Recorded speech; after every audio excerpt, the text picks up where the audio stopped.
ఇంటిలో ఇంటి పరిసరాల్లో దోమలు లేకుండా చూసుకోవాలని, దోమకాటు బారిన పడకుండా రక్షణ చర్యలు తీసుకోవాలని తెనాలి మున్సిపాలిటీ ఆరోగ్య అధికారి డాక్టర్ యేసుబాబు సూచించారు. పట్టణంలో డెంగీ కేసు బహిర్గతమైన నేపథ్యంలో ఆయన మీడియాతో మాట్లాడారు.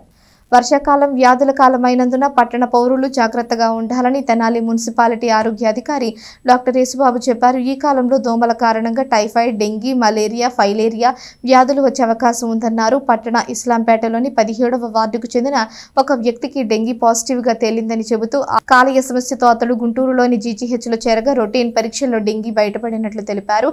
ఇంటి పరిసరాల్లో నీరు నిల్వ ఉండకుండా దోమలు పెరగకుండా చూసుకోవాలని చెప్పారు. దోమకాటుకు అవకాశం లేకుండా తగిన జాగ్రత్తలు పాటించాలని సూచించారు. మున్సిపల్ ఆధ్వర్యంలో చేపడుతున్న చర్యలను వివరించారు. నగర ప్రజలందరికీ ఈ మాన్సూన్ గురించి తీసుకోవాల్సిన మాన్సూన్ హైజీన్ గురించి తీసుకోవాల్సిన జాగ్రత్తల గురించి ఈరోజు చెప్పదలుచుకున్నాను. సో ఈ వర్షాకాలంలో మెయిన్గా వచ్చే seasonal diseases typhoid, dengue, malaria, filariasis ఇలాంటివి వస్తూ ఉంటాయి. వీటిలో ఎక్కువ శాతం మస్కిటోస్ వల్లనే వస్తాయి. సో మీ ఇంటి చుట్టూ మస్కిటోస్ పెరగకుండా, దోమలు కుట్టకుండా సో డిఫరెంట్ ప్రొటెక్టివ్ మెజర్స్ ఉంటాయి, అవన్నీ పాటించాలి. రీసెంట్గానే మనకి ఇస్లాంపేటలో 17వ వార్డులో ఒక డెంగ్యూ పాజిటివ్ కేసు వచ్చింది. సో దానివల్ల యాక్చువల్గా ఆ పేషెంట్ ఈ లివర్ ప్రాబ్లంతో ఈ హెపటైటిస్తో జాయిన్ అయ్యాడు. జనరల్ హాస్పిటల్ గుంటూరు జనరల్ హాస్పిటల్లో జాయిన్ అయ్యాడు. సో అతను రొటీన్ టెస్ట్లో భాగంగా చేస్తే డెంగ్యూ లక్షణాలు కూడా ఉన్నాయి. మేము కూడా ఆ ఇస్లాంపేట 17వ వార్డు విజిట్ చేయడం జరిగింది. అక్కడ ఉన్న సరౌండింగ్స్ ఎక్కడెక్కడైతే శానిటేషన్ చేశాము, ప్లస్ ఈ డ్రైనేజెస్లో సిల్ట్ కూడా తీయడం జరిగింది.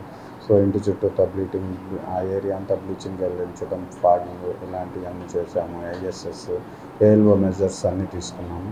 అలాగే పట్టణంలో కూడా ఎక్కడైతే వాటర్ నిల్వలు ఉన్నాయో అవన్నీ కూడా మేము రిమూవ్ చేస్తున్నాం. ప్లస్ ప్రతి ఫ్రైడే డ్రైడేగా ప్రకటించి మనం ఇంటి చుట్టూ పరిసర ప్రాంతాల్లో వాటర్ నిల్వలకు ఉండకుండా చూస్తున్నాము. అలాగే మన అర్బన్ పిహెచ్సిస్లో ఎక్కడైతే ఫీవర్స్ ఎక్కువ ఉన్నాయో మనం మెడికల్ క్యాంప్స్ కూడా పెట్టడం జరుగుతుంది. ఎవరైతే పట్టణంలో ప్రజలు ఫీవర్స్ ఎక్కడన్నా ఏరియాలో ఉన్నా మీకు దగ్గరలో ఉన్న అర్బన్ హెల్త్ సెంటర్ని సందర్శించండి. అక్కడ అన్ని టెస్టులు అన్నీ జరుగుతూ ఉంటాయి. ప్లస్ ఏదైనా శానిటేషన్ ఉన్నా మాకు రొటీన్గా జరుగుతుంది. స్పెషల్ శానిటేషన్ డ్రైవ్స్ చేస్తున్నాము కాలనీస్లో. సో అలాగే ఇంకెక్కడైనా మీకు ఏమన్నా ఎలాంటి శానిటేషన్ పరమైన సమస్యలు ఉంటే సో మా దృష్టికి తీసుకొచ్చినట్టయితే మేము దాన్ని సాల్వ్ చేస్తాము. ఈ డెంగ్యూ, ఈ మస్కిటోస్ అనేది మా వాళ్ళు కూడా ఏఎల్ఓ టీం ఉంది మాకు. సో ఈ టెమిఫాస్ అనే లిక్విడ్ మీ ఇంటి చుట్టూ డ్రైన్స్లో వేయటం జరుగుతుంది. అది లార్వాని కిల్ చేస్తుంది. సో ఇలాంటి మనం దోమలు అనేది డెవలప్ అవ్వకుండా, పెరగకుండా